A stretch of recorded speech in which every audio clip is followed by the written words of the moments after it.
시간이 돼서 시작하도록 하겠습니다. 저는 오늘 호스피스 완화 의료 및 말기암 증상 교육을 맡은 황희진이라고 합니다. 호스피스 완화 의료라는 말에서 이제 완화 의료라는 말을 세계보건기구 WHO에서 이렇게 정의를 해놨는데요. 완화 의료는 생명을 위협하는 질환과 관련해서 문제를 가진 환자와 가족의 삶의 질 향상에 목적을 둔 접근이라고 하고요. 통증, 신체적 문제, 심리사회적 문제, 영적인 문제를 조기에 발견하고 평가하고 치료를 함으로써 고통을 예방하고 완화시키는 걸 목적으로 하고 있습니다. 여기 오시는 분들의 대부분은 이제 아파서 오시죠. 하나도 안 아픈데 여기 입원하시는 분은 거의 없고요. 그다음에 이제 기운이 없다, 변비가 생겼다, 숨이 찬다, 또 구역질 구토하시는 분들도 있고, 뒤에서 또 말씀드리겠지만 선망이라는 걸로 고생하시는 분들도 있고, 불안과 우울들도 많이 호소하십니다. 첫 번째로 말씀드릴 게 이제 통증, 암 때문에 생긴 통증, 그러니까 이제 암성 통증이라고 얘기하는데, 암 환자의 78% 내지 80%가 경험을 한다고 해서 여기 오신 분은 거의 100% 다 있다고 보시면 될 것 같고요. 이것 때문에 환자의 삶의 질도 떨어지지만 가족들의 삶의 질도 떨어지죠. 근데 이런 암성 통증은 90% 이상은 조절이 가능한 통증이기 때문에 적극적으로 관리해서 불필요한 고통을 감소시키는 게 중요합니다. 그러니까 수단과 방법을 가지 않고 환자는 무조건 안 아파야 된다. 네. 무조건 안 아파야 됩니다. 이거 약으로 잘 조절할 수 있는데, 이 약을 저희가 종류는 여러 가지 있고, 흔히 쓰는 약들 내지는 전에 병원에서 썼던 약들로 일단 스타트를 합니다. 그래서 아프다 그럴 때마다 들여보고 이거에 효과가 있는지 없는지 확인하고, 없으면 딴 약을 해서라도 무조건 안 아프게 하는 거고, 그게 하루 종일 몇 번 들어갔는지 잘 더해서 다음날 링겔에다 섞어주면 한결 덜 아프겠죠. 보통 한 2박 3일 정도면, 그래서 잔뜩 힘들어가지고 어쩔 줄 몰라 하시는 분들 웃게까지 못 해드리고, 좀 평온한 얼굴 만드는데 걸리는 시간은 평균적으로 한 2박 3일, 그 정도는 대충 어느 정도 맞춰 놓는데, 이런 치료를 하는 거에 있어서 가장 방해가 되는 요소가 뭐냐면, 보호자분들 중에 엉뚱한 소리 듣고 와서 얘기하시는 분들이 있거든요. 그 마약성 진통제 맞기 시작하면 뽕쟁이 된다는데 마약 중독되는 거 아니냐. 제가 의사된 지 24년 됐는데 아직 한 명도 못 봤어요. 50년 하다 보면 한 명 보겠죠. 그거 무서워서 못 쓰면 된다 안 된다? 안 된다. 그런데도 안 쓰면 안 돼요. 조금만 쓰면 안 돼요. 그거 아니라니까요. 이거 많이 써서 뭐 부자 되는 것도 아니고, 환자가 안 아픈 것보다 우선할 수 있는 게 없는데도 자기가 어디서 이상한 거 듣고 뭐 이상한 거 찾아보고서 뭐 얘기하시는 분들, 우리나라 인터넷이 문제예요. 온갖 헛된 정보들이 너무 많이 돌아다니기 때문에. 그런데 제발 그런 거 믿지 마시고, 중독은 거의 일어나지 않는다. 그다음에 약 외에도 통증을 조절할 수 있는 방법들이 몇 가지가 있기 때문에 저희가 같이들 하고 있습니다. 기운 없다는 얘기들도 너무너무 많이 하죠. 근데 아무리 좋다는 영양제 때려 넣어도 사실은 나도 쓰지만 암덩어리도 쓰기 때문에 기운이 나게까지는 못 해드립니다.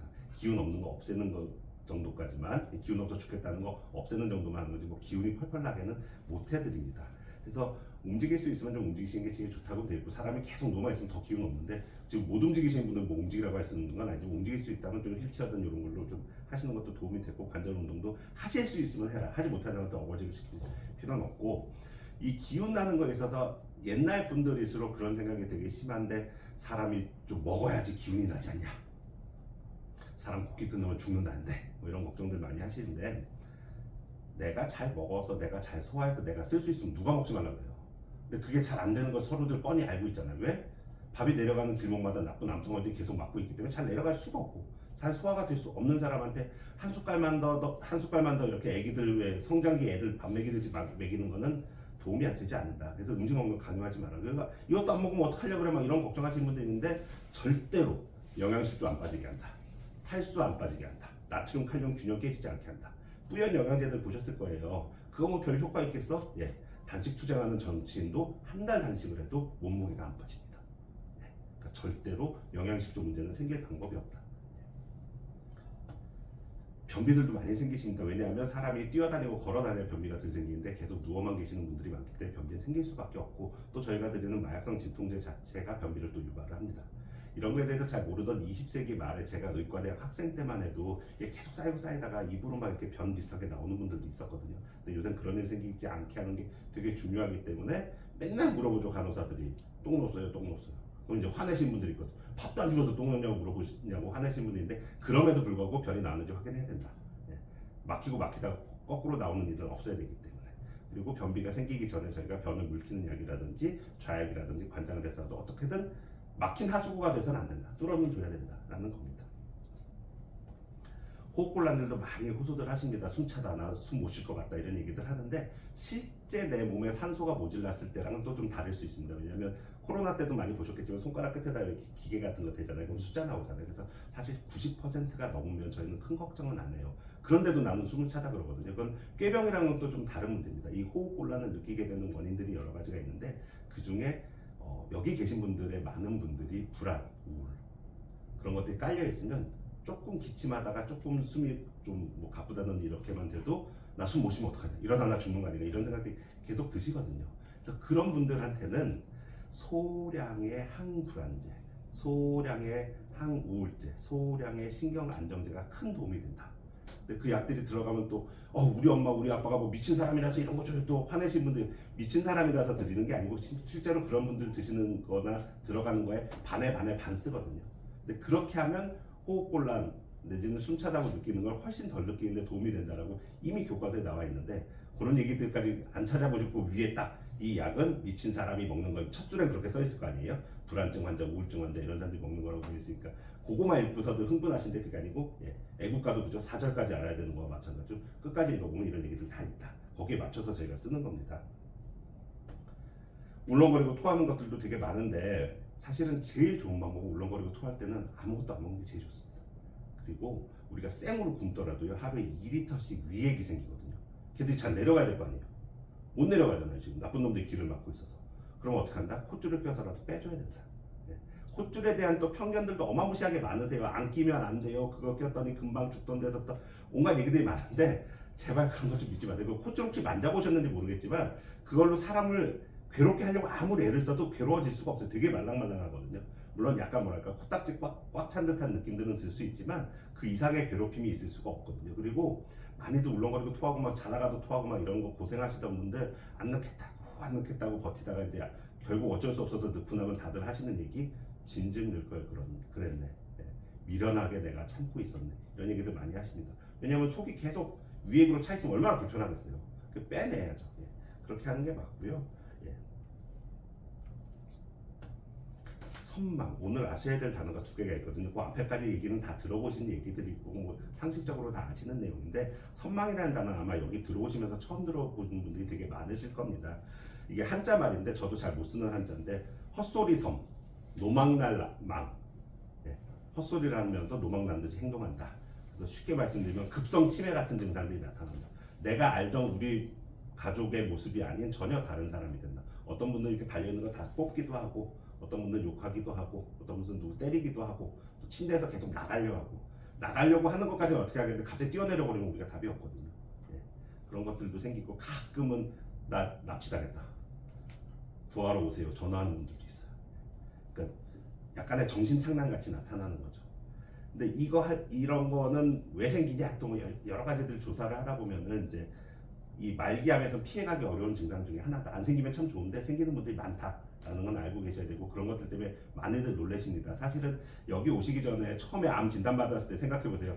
하늘이 무너질 것 같았지만 무너지지 않고 그런 대로 지내시다가 무슨 일이 한번 뻥 터지고 보통 여기 오시기 전에 온 가족이 한 5-6번 정도는 평균적으로 놀라시거든요. 무슨 일로 응급실도 가시고 막 이런 일이 있는데 문제는 여기 오시고 나서도 한 3-4번 이상은 더 놀라신다. 근데 문제는 그 기간이 짧다라는 거와 그 강도가 좀 센 것들이 몇 가지가 있다는 게 이제 지금 이 시기에 서로들이 괴로운 건데 그럼에도 불구하고 우리는 잘 버텨내야 되는 거고 이 선망도 조절하는 방법들이 다 있습니다. 약물로 조절이 가능하거든요. 그런 것들을 저희가 야금야금 따라갑니다. 처음부터 확 써버리면 사람이 너무 깔아앉기 때문에 그렇게 해서는 안 되고 증상 봐가면서 따라가는데 조금 시간이 걸리지만 그래도 조절이 가능하다라는 거고 요 시기에 있어서 가장 중요한 게 2가지인데 낮잠을 안 자야 돼요. 낮잠을 자버리면 밤에 더 이게 심해져요. 사람이 낮에는 그래도 여러 가지 자극들이 있으니까 혼란스럽지가 않은데 밤에 깜깜할 때 혼자 갑자기 깨버리면은 여기 어디지가 되거든요. 우리도 왜 어디 놀러 가서 이제 자다가 보면 여기 어디지에서 조금 헤맬 때 있잖아요. 그런 거 같은 일이 매일매일 발생하기 때문에 밤에 잠을 잘 자는 게 제일 중요하다. 그러기 위해서 필요한 것은 낮잠을 좀 무섭게 얘기하면 박탈하는 게 정답이다. 어떻게든 뭐 말을 시키든 뭐 책을 읽히든 전화를 하든 뭐 무슨 수를 써서라도 낮잠을 최소화하는 게 최고다. 적어도 점심 먹고 나서는 안 자야 된다. 점심 먹고 자버리면 밤에 잠을 안 자면서 이런 일이 더 심하게 일어나기 때문에 아침에 조금 조는 건 어쩔 수 없는데 그래도 어쨌든 저녁 먹고 나서는 특히나 자기 전까지는 어떻게든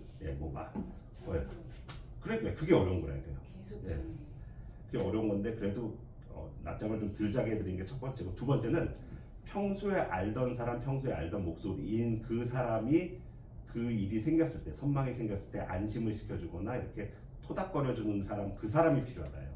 왜냐면 우리가 아무리 얘기해봐야 너 누구예요? 너는 나를 납치해 놓은 사람이다 라는 생각들을 하시기 때문에 평소에 알던 목소리, 평소에 알던 얼굴, 그 사람이 와서 얘기를 해줘야 그때 진정이 되시거든요. 그래서 선망이 있을 때는 보호자가 꼭 같이 계셔달라고 저희가 부탁을 드리는 겁니다. 요 앞에 사니까 금방 올게. 그 금방 오는 그 30분, 1시간 동안이 난리거든요. 예. 나도 난리지만 병동 자체도 난리고 또 옆에 있는 환자분들한테도 또 영향을 끼치기 때문에, 그래서 이제 보호자 상주를 해달라고 저희가 부탁을 드립니다. 불안과 우울도 많이 이제 호소들 하시는데, 이완하고 명상에 도움이 되기도 하고 약물 치료가 도움이 되기도 합니다. 지금 이 상황에서 뭐 신나고 이런 사람이 어디 있어요? 다들 불안하고 우울하신 건 당연히 있는 건데, 이걸 또 꾹꾹 참고 계신 분들이 있어요. 꾹꾹 참고 계신 분들이 심하게 쌓이다 보면은 어떤 분들은 이제 이 정도면 통증이 잡힐 만도 한데 나 계속 아프다 그러고, 그런 일들이 계속 생기거든요. 이 정도면 숨이 안 찰 만도 한데 계속 숨차다고 하고, 이거 꾀병이랑은 다른 문제입니다. 그러니까 불안, 우울이 그런 형태로 나타나는 거기 때문에 그런 것들도 저희가 다 감안해서들 합니다. 사실은 이 암이라는 병을 생각을 해보시면, 저 오른쪽에 있는 거는 보통 나이 드신 분들 갑자기 폐렴 걸리거나 독감 심해져가지고 돌아가실 때는 며칠 하다가 갑자기 팍 돌아가셔 버리는데, 이 암이라는 병은 제가 아까도 말씀드렸지만 무슨 일 뻥 터지고 뻥 터지고 뻥 터지고, 나쁘게 얘기하면 좀 질질 끄는 느낌들도 사실 있거든요. 근데 그럼에도 불구하고 이 기간에 어떤 뭐랄까 장점들이 몇 가지가 있는데, 삶을 정리할 수 있는 시간, 내지는 가족들 간에 뭔가 이렇게 갈등이 있었던 걸 풀 수 있는 시간을 확보할 수 있다는 또 장점이 있기도 합니다. 뭐 숨겨놨던 재산 찾는 집들도 있고요. 그렇게들도 하니까 그렇게 활용하는 방법도 있다라는 거고, 기간이 길면 길수록 사실은 다들 이제 좀 지치실 수밖에 없는데, 그럼에도 불구하고 우리는 무조건 환자는 안 아파야 된다, 덜 괴로워야 된다, 그 두 가지 하는 거지, 저희가 무슨 뭐 2배 오래 살게 되거나 이런 사람들은 아니기 때문에 그렇게 저희는 하고 있습니다. 두 번째 오늘 아셔야 될 게, 첫 번째는 제가 뭐라고 말씀드렸죠? 선망은 기억하셔야 되는 거고, 두 번째가 이제 완화적 진정이라는 겁니다. 저희는 증상 조절이 목표이기 때문에 이제 통증서부터 쭈르륵 증상 관리 저희가 한다고 말씀을 드렸는데, 이 증상 관리가 잘 되면 관계가 없는데, 10집 중에 한두 집은 잘 안 될 때가 있어요. 이 약 저 약 다 때려 넣어도. 그럴 때는 두 번째 방법으로 이제 진정요법이라는 걸 합니다. 수면도 아니고 마취도 아니고 중간 좀 깊은 잠, 흔들면 반응하거나 간단한 대답하실 수 있는 정도로 환자를 진정을 시켜주는 거죠. 이것도 인터넷에 찾아보면 되게 욕하는 사람들 많아요. 지들 말이야 커피 마시고 히히덕거리려고 사람 잠만 재운다 그러는데, 그게 아니고 환자를 진정시켜서 환자가 고통으로부터 조금 자유롭게, 여러 가지 괴로움으로부터 조금 덜 느끼실 수 있게 할 수 있는 방법이고, 사실 그런 거 진정을 하게 되면은 더 손이 많이 가요. 숨은 잘 쉬시는지, 혈압, 맥박 이런 거 괜찮은지도 더 자주 들여다봐야 되기 때문에 손이 더 가지만, 그럼에도 불구하고 이 상황에서는 이런 선택을 하는 것이 환자에게 가장 이롭기 때문에 저희가 이런 선택을 해서 관리를 해드리고 있습니다. 제가 준비한 강의 여기까지고요. 경청해 주셔서 감사합니다. 혹시 질문?